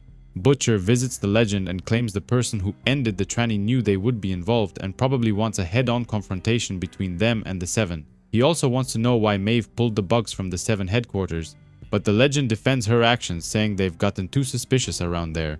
Butcher doesn't care and wants the bugs put back in place, and if she refuses, he's gonna expose her to Vought American. The next day, someone leaked the video of Jack with 3 trannies to the media, and every news station in the city was reporting on this. He was angry and embarrassed at the same time, still claiming his innocence, swearing he didn't end the 4th tranny. He and the Deep get into a heated argument. Some racial slurs were thrown around, but Homelander gets in the way and stops them. He says Jack's career with the Seven is probably finished. The general public wants their heroes to be saints. They won't forgive him. They still think the boys are the ones responsible for leaking the videos, but it wasn't them. However, a confrontation was inevitable, and the Seven visit them on top of the building. Homelander knows just by listening to Butcher's heartbeats that the boys didn't release the videos and they are innocent. Jack refuses to accept the truth and gets angry, claiming he wants to end them as payback for humiliating him. Homelander forbids him from doing anything and he runs away like a coward, threatening them. The 2 groups agree this isn't the time or the place to start something, and want to leave it at that. After narrowly avoiding a confrontation that would have cost them their lives, the boys head to a restaurant for dinner. Hughie wants to keep investigating and find out who really set them up, but he doesn't like Butcher's answers, claiming he always undermines his authority. He gets into a heated argument, accusing him of ambushing him when he returned back to New York City, just to confuse him and gain the upper hand in their relationship. Eventually, he calms down and the group returns back to the office. But when they open the door, they find Terror dead on the ground. Someone had ended him while they were having dinner, and Butcher wants revenge. The head of Vought American is in a top-secret area, performing some tests on a special armored limousine when he gets a call from his second-in-command, Jessica Bradley. She is the one who released Jack's videos to the press and wanted to resign because her plans failed. However, Stillwell encourages her, complimenting her for taking initiative, remarking that maybe she should have stopped once she saw that the boys weren't going to release it themselves. Nonetheless, he wants to keep her in the company, claiming she is a vital part of the company. To take his mind off things, Jack from Jupiter returns to the super brothel and gets hammered, but Butcher finds him. He slams him against the wall and then stabs him repeatedly, asking why he ended his dog. He continues doing this even after Jack is long dead, repeatedly asking why he ended his dog. Over at the White House, Dakota Bob, aka the President of the United States, was desperately trying to avoid the Vice President, who he considered to be an idiot. He knows that Vic the Veep is Vought American's plant and thinks the Secret Service is compromised as well. That's why they've been switching agents every couple of weeks, to avoid double agents in the team. Something happened that makes Mother's Milk lose his mind. He completely breaks his computer and chair, and then storms out of the office. The president organized a special visit where children brought their wild pets and showed them off. He pretended to be interested, but in reality he couldn't stop thinking about the war with Pakistan, which wasn't going too great. Vic the Veep joins the ceremony and opens one of the cages, unwillingly releasing a wild wolverine into the room. The beast goes straight for the president and viciously attacks him, tearing at his face with its sharp claws. When he was done, the president's face was completely mauled, and he lay dead on the ground in a puddle of his own blood. The boys had no clue what went into MM and decided to check his computer to see what he was doing before he went berserk. He had just a link to a naughty movie which had his ex-wife on the cover hugging a porn star. But that's not all. His daughter was also in the picture, and turns out they were doing mother-daughter porn movies. Stillwell talks to his second-in-command about the freak accident that ended the president. With him gone, Vic the Veep will take his place as the new president. But still, he can't help but feel disappointed, because they didn't plan for this, and he feels cheated somehow. In the 7 base, A-Train and the Deep are afraid that they aren't the 7 anymore, but rather the 6, and maybe soon they're gonna be just the 4. They consider quitting, even though that's the last thing they want to do. Homelander comes in the room and tells them to scram because he has an important meeting. He uses his X-ray vision to check the walls and sees Queen Maeve planting bugs again, and he realizes she was the one helping the boys all this time. He then meets Paralactic, a team of B-grade heroes, because he wants to give them a special mission. Hughie and Annie were trying to put the past behind them and move on, but he can't. He keeps having nightmares that scare him, and he can't even kiss her for 2 minutes, let alone do something else. His dreams involve her and the 7 members, but for some twisted reason, it's only her arms, just like what happened to his fiancée. Annie is sick and tired of him not being able to let go of the past, and gives him an ultimatum. He needs to fix his shit and move on. Mother's Milk talks to his daughter on the phone and desperately wants to see her, but she refuses. She claims her mother talked her into doing the porno, saying they both want to get back at her father, and that's the perfect way to do it. However, she eventually realized her mother is a snake and cut off all ties. She promises to meet soon, but for now she wants to keep her distance and swears her life is better now. Stillwell meets Team Titani, another B-grade superhero team, and orders them to keep him and Bradley safe from now on. After what happened to the president, he's afraid something like that might happen to them as well, and doesn't want to take any chances. Stillwell and Bradley go out to dinner, and he tells her he has a way of dealing with Homelander if he gets out of hand. He thought he wanted to use a nuclear bomb to take out the next Herogasm, but no. Even though that would work as well, he has something else planned, something more discreet, but for now he keeps it a secret. Mother's Milk reunites with the boys and looks over the files they hacked from the 7. He found something about Black Noir, and they think that's their ticket to get back at the 7. Hughie says he wants to continue being part of the team, but he doesn't want to do the violent stuff anymore. It's getting to him, and he's been having nightmares. Before they could finish talking, Paralactic breaks into their office and threatens, following a direct order from Homelander himself. These ones were a joke and got easily destroyed by the boys without even breaking a sweat. However, Butcher wanted one of them alive for interrogation, but it was a bit too late, because the boys tore through them like butter. But luckily, Hughie calls out from under the desk, saying that one of them is still alive. Director Rayner of the CIA is called into the Oval Office where she meets the new president, but Vic the Veep wasn't saying a word. Instead, another woman behind him does all the talking. Starting now, she wants to be informed of every order and operation that happens inside the agency. She and the new president want to review and personally approve every mission starting from now on. Once the new president has chosen a new team, Director Rayner will likely get replaced by someone else, and the woman recommends she starts looking for a new position. The boys interrogate the last remaining member of Paralactic and find out that Vought American is the one who sent them to kill them. Before they could find out more, Frenchie accidentally triggers a self-destruct, which causes his body to explode, creating a big explosion that damages the entire floor. Hughie wants to get something off his chest and decides to tell what really happened to him during Herogasm. He got ambushed by Black Noir, who used his finger to anally violate him, while calling him a good soldier over and over. But this wasn't all. He also stole the file about Queen Maeve from Dr. Peculiar, claiming he did it to find out more information about her. But Butcher knows the real reason. He just wanted to see naked photos of her, maybe even pleasure himself while watching. This whole situation is incredibly funny, and the female bursts out laughing, but she quickly composes herself and pretends to be serious again. Butcher calls Director Rayner and says the whole thing is coming apart. While Vought took over the White House through Vic the Veep, Homelander is thinking about World War III and sending heroes after them to do his dirty work. They had a plan if something like this would go down, and Rayner sent a file about the 7 and Vought American to the Joint Chiefs, hoping to get their support against the current president. Team Titanic accidentally mentioned something about Homelander's plans to take over the White House, but Stillwell had no idea what they were talking about. Out of nowhere, Frenchie and the female break through the glass ceiling, going berserker mode. Butcher takes Hughie on the roof and wants to test his decision to quit violence, and he knows just how to do it. He was able to capture A-Train and tied him up in chains, giving Hughie a chance to avenge his ex-fiancée. Homelander is smiling above the clouds in his home base, thinking about tomorrow and how different the world is going to be. But he remembers doing something awful that completely disgusts him, so he rushes to the toilet to puke his guts out. His plan begins tonight, and a bunch of superhero teams are rushing to Washington to take over the government. Butcher plays an audio recording where A-Train is talking to another member of the Seven, recounting the events that happened the day he killed Robin. Frenchie and the female unleash a brutal attack on the group of heroes tasked with protecting Stillwell, but they are too many, and one of them blows Frenchie's arm right off. Robin's life meant nothing for A-Train, and Hughie was out of his mind with rage. He threatens him, saying they used to be madly in love and care about each other, but he took her away and doesn't even feel bad about it.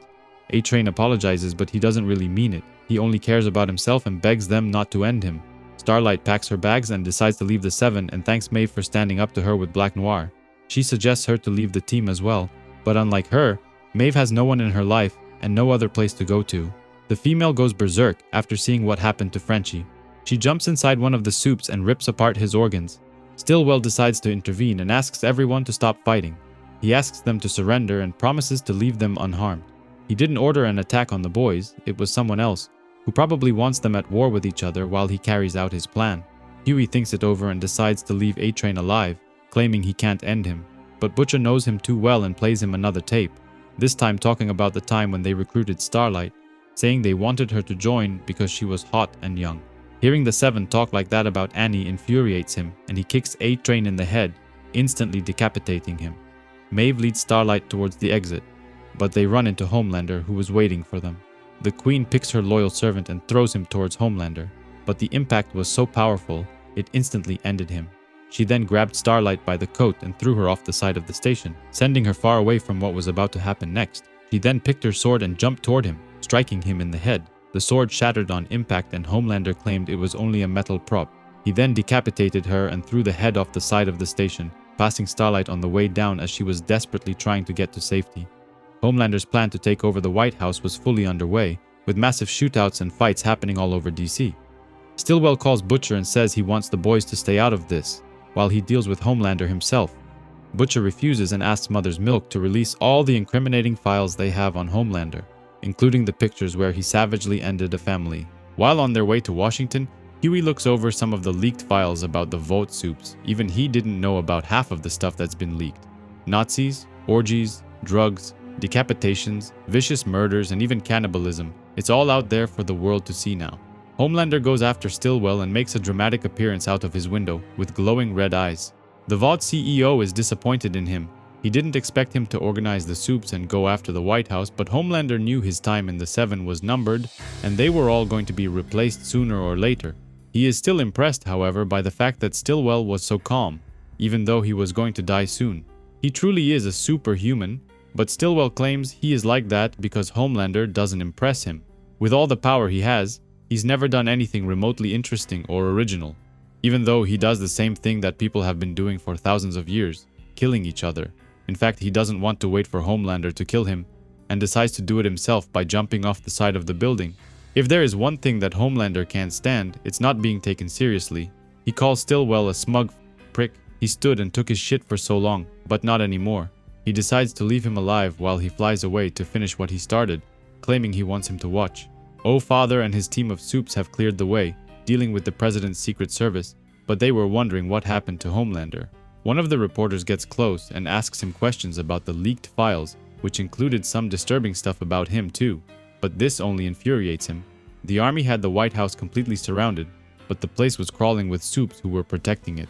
Butcher arrives and was greeted by Colonel John Lanham, who was under orders to let him pass. He asks the colonel to train his people to shoot for the vital parts, like eyes, mouth, open wounds, and give them everything they have. He then picks up a crowbar and decides to go after Homelander alone. The boys have been trained to be soldiers. Their mission has always been about spying and gathering information, but his business is personal and he intends to finish it tonight. Mother's Milk calls Hughie and claims he found something while he hacked Vought American systems. Apparently there is something wrong with Black Noir, who's been missing this entire time, claiming he's the key to everything and Butcher doesn't know what he's walking into. The Air Force was sent to Washington to deal with the soups, but they came prepared, armed with armor-piercing bullets and rockets. Butcher goes inside the White House and finds Homelander sitting on the chair, playing with President Newman's head. He thinks the whole show is quite impressive, but Homelander is not trying to impress anyone. Everything he did it for himself. It wasn't for some corporate from Vought American, and all because he has the power to take what's his. But they weren't alone. Black Noir was in the room nearby, listening in on the conversation. Mother's Milk tells Hughie everything they know about Homelander, that he was created using Stormfront's DNA, but he was 100 times better and stronger because he was born like that, and his embryo was fused with Compound V. However, Vought needed a backup in case things went south, so they replicated the experiment by creating Black Noir, who was just as strong, if not stronger. Butcher mentions his wife, but Homelander doesn't remember killing her, just like he doesn't remember killing that family and eating their baby. He saw the pictures and it completely disgusted him, and even though he remembers doing other horrible things, he just doesn't remember these two instances. Finally, Black Noir decides to make an entrance and surprises the two men. Homelander wanted to know what he was doing there, but he wasn't talking, just making noises as always. Eventually, he removes his mask, revealing the horrific truth that he is a clone of Homelander himself.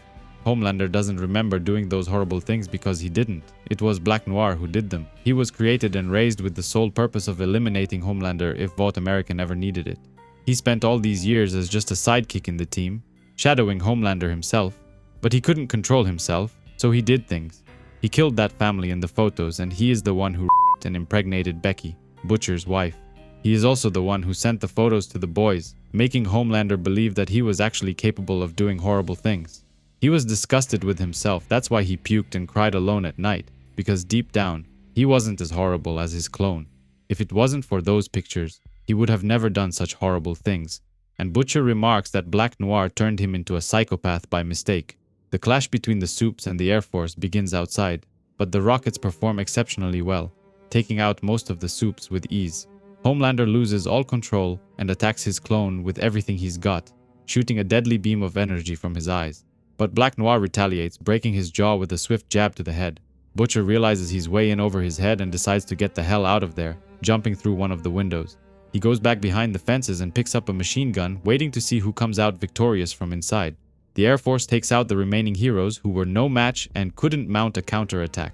Black Noir comes out victorious, holding half of Homelander's body in his hand, but he wasn't looking too good himself. Butcher gives the order and all the soldiers start firing toward him, piercing his body with bullets. But this still wasn't enough, and his body was still alive somehow, even though he was barely hanging on. Butcher takes his crowbar and sticks it in his eyeball, and then pulls as hard as he can. He opens up his skull and reaches inside, taking out half of his brain and holds it in front of him. He then squeezes as hard as he can, destroying what was left of his brain and ending him for good. He then takes a moment to remember his beloved wife, remarking that she'd probably hate what he's done with his life and what he plans to do next. Somewhere in an abandoned warehouse, the love sausage is severely injured and bleeding on the floor. Someone is hunting him, taunting him, remembering old times spent together. He gets distracted by a man's corpse hanging from the ceiling and he gets shot straight in the abdomen. The person talking to him remarks that Vaz is incredibly durable, just like a tank. But if you want to take out a tank, you have to use a bazooka. It's already been several weeks since the coup against the White House, and every news station in the city was still talking about it. Every secret about Vought American, the Supies, the Seven, and Homelander has been exposed, and the people's confidence in heroes is at an all-time low. Hughie meets the boys and confesses that he killed A-Train. He didn't want to do it at first, but Butcher made him do it somehow. He thinks they should quit. Their job is done after all, and the others agree. Vought American was having a board meeting, talking about ways to mitigate the whole situation and prevent the collapse of the entire company. Stillwell thinks they should detach themselves from Homelander and his coup attempt, claiming they had no idea what he was planning, and so far there's no connection between their plans and those of Homelander. The FBI raided the Seven headquarters and found Lamplighter, who was a zombie now. The public now knows about their reanimated corpse programs, but Stillwell is confident they will find a way to deal with this situation as well. Butcher arrives and claims that since their job in taking down the Seven is done, they should take 3 months off and then get right back to work. Even though the main threat has been dealt with, there are still Supes all around the country, and some of them are bound to stick their head out. He decides to put Hughie second in command, mostly because he wanted to be a part of the decision-making process. This pisses off the other members and everyone gets mad at him, claiming they've been in the boys for far longer than he has. Frenchie and the female won't even speak to him anymore and decide to leave, leaving Hughie to feel bad about the whole thing. He then goes to meet Annie, who says she wants to go away for some time, trying to put the past behind her. She's seen some horrible things during her time with the Seven, and doesn't have the stomach for it. Hughie wants her to stay, but things haven't been great ever since he saw that video of her doing the Seven. He goes back to his apartment and checks his phone, only to see a message from the love sausage that was sent yesterday. He sits down in his apartment, remarking that it's just him and his fat hamster now. The next day, Hughie goes to see the legend, complaining that the CIA revoked his visas, and he will have to leave the country in 90 days. The old man wasn't feeling too good and has an episode where he blacks out, talking to an imaginary person. Once the episode is over, Hughie mentions he got a text from Love Sausage last night, and the old man tells him that someone killed him with a rocket launcher. Mother's Milk goes to see his daughter, who was hiding from him, trying to get her life back together after her mother convinced her to do a porno movie. Janine is a lot younger than she looks, but thanks to her father's DNA, she has compound V coursing through her veins. Hughie shows him the text and the legend recognizes it. It's the name of an old World War II tank. Vasily was a good friend and the two men decide to have a drink in his honor. After Mother's Milk received the email about his daughter's porno, Butcher flew over the same night and found her. He then went on a killing spree, killing everyone that was involved with it, including her mother. He ended her mother right in front of Janine while he made her watch, asking her to leave her dad alone. After Hughie left, Butcher paid the old man a visit, but he didn't come there to talk as old friends. The old man knows too many things, and he wants to end him before he tells something to Hughie. The legend tries to run away, but he is old and his body isn't what it used to be, so he stumbles and falls on the ground, slowly going unconscious. Hughie goes back to his apartment and tries to figure out what the message from Love Sausage could have meant. He puts the name of the tank into his email address and sees an email sent by him. After clicking on a link, he finds out what Love Sausage had discovered about Butcher, and it terrifies him. The boys organize a meeting to discuss what just happened in the last 48 hours. The Love Sausage has been murdered, and the legend as well, and it's all connected to what happened in Russia, and the compound V that blows people's heads off. After Butcher killed about 150 soups working for Little Nina, aka the infamous mob boss, he realized the potential of that compound V and hired someone to refine it even further. The Love Sausage found out about it, and also that Butcher was smuggling it back to the United States, about 188 metric tons of it. However, he didn't do this alone. He was working with Director Rayner from the CIA, who even used this technology during the coup attempt in Washington. The radar-guided missiles were adapted to home in on the neurons in the soup's brains, allowing the Air Force to do a lot more damage than initially anticipated, which eventually helped save the day. Even though Butcher got his revenge on the Homelander, or Black Noir as it turned out, it's still not enough for him. He wants to take out every soup on the planet. He even said so himself a long time ago, during one of the missions together with Mallory.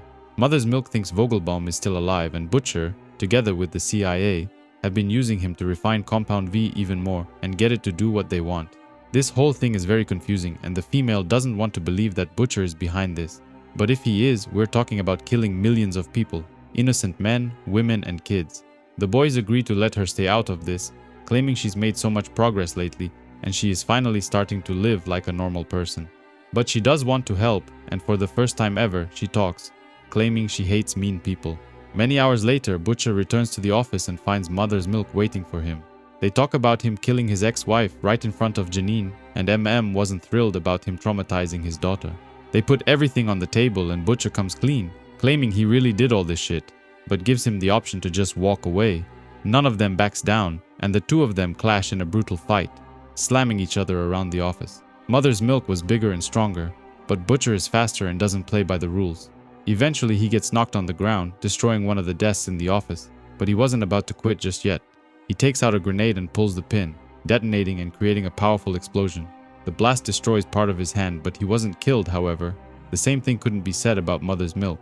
The blast hit him straight in the face, but he was still breathing. So Butcher puts his hand over his face and ends him for good. In the end, only one of them was left alive, and Butcher claims he doesn't have any mates. Stillwell and Bradley decide to take their relationship to the next level and spend an amazing night together. But in the morning, she glances over the newspaper and sees her face plastered on the first page, looking all scared. Hughie talks to Frenchie about Butcher's plans, while driving all the way to New Hampshire to follow a lead. They know all about Butcher's plans, and they are sure he is the one who killed Mother's Milk as well. They don't know how Butcher was able to make such large quantities of Compound V all over the country. He was using CIA funds and going behind their backs, without Rayner's knowledge. Hughie remembers the conversation he had with Mallory and thinks he might have used an agency safe house, but when he opens the door, he finds something shocking. Vogelbaum's dead body was laying on the ground, already frozen after laying there for many weeks. Suddenly he gets a call from Butcher himself, but he's scared to even pick up. Butcher claims he wants to finish the job, which is ending every superhero in the world. He ended Mother's Milk because he tried to stop him, and did the same thing to Vogelbaum because he doesn't need him anymore. The old man was secretly working for him, refining Compound V, making it able to target soups without killing humans. He's taken all the files and material, and the lab in the basement is now completely empty. Hughie calls him crazy, saying he can't just kill every soup in the world. Innocent people will die. Not all of them are bad like the 7 were. He turned Compound V into a toxin, one powerful enough to be transmitted airborne, wiping out all the soups in the world in 6 or 7 months. Frenchie remembers how he first met the female and asked her to join the boys, thinking it would help her channel her rage and maybe help her control it better. But after all these years spent together, did it really help? Suddenly they hear a tick from under their desk, but when Frenchie looks closer, he finds a giant bomb that was just about to blow up. He looks at the female one final time and claims he loves her. He always has, ever since he first saw her. The bomb detonates, creating a powerful explosion that takes out the entire floor of the building.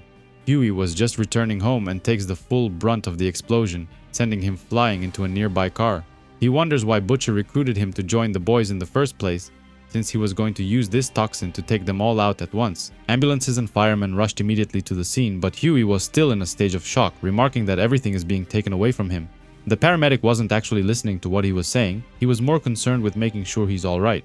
He leaves the place and goes to Mother's Milk's family home, hoping to talk to his mother, if she's still alive. The place seemed happy, and he goes down into the basement, but when he gets there, he hears something moving in the shadows.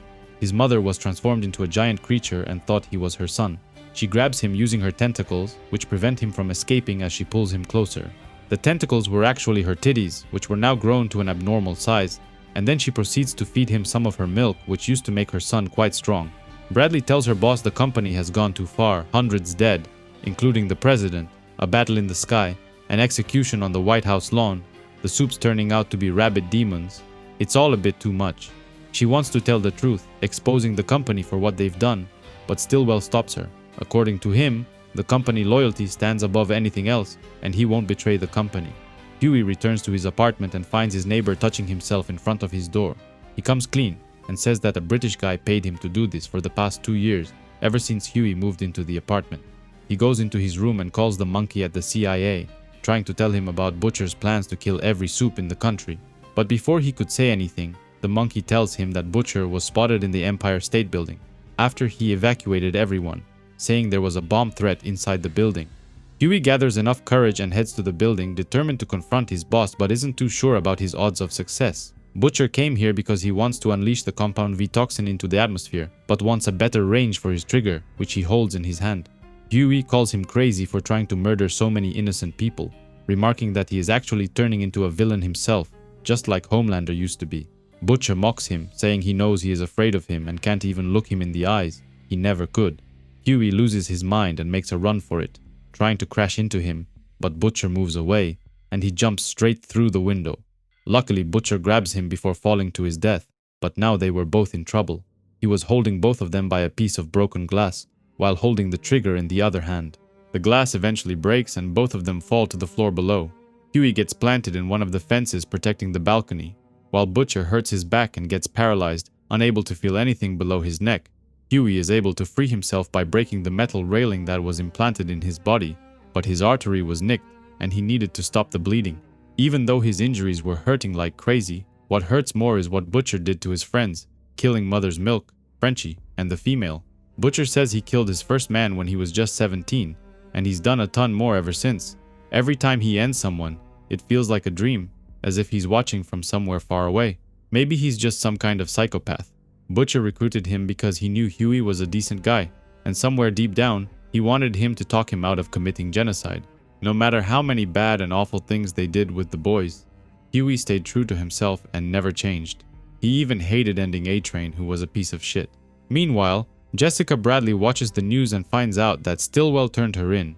He blamed everything that the Seven did on her, saying that she had direct control of the corporation's superhuman development division, and he even provided documented proof. Stillwell had planned this ever since he found out about her. He always wanted someone he could use that could take the blame in case something bad happened with the company. He used her from the first moment they met. He gave her power and even manipulated her romantically, tricking her into thinking they were more than just colleagues, but it was all just a big lie. Hughie couldn't believe that everything Butcher did was just to avenge his wife.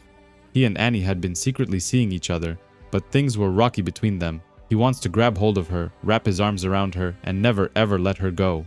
The police were closing in on their location, and Butcher was just minutes away from being arrested. He didn't want to end up paralyzed in prison and asked Hughie to end him, saying he won't feel anything anyway.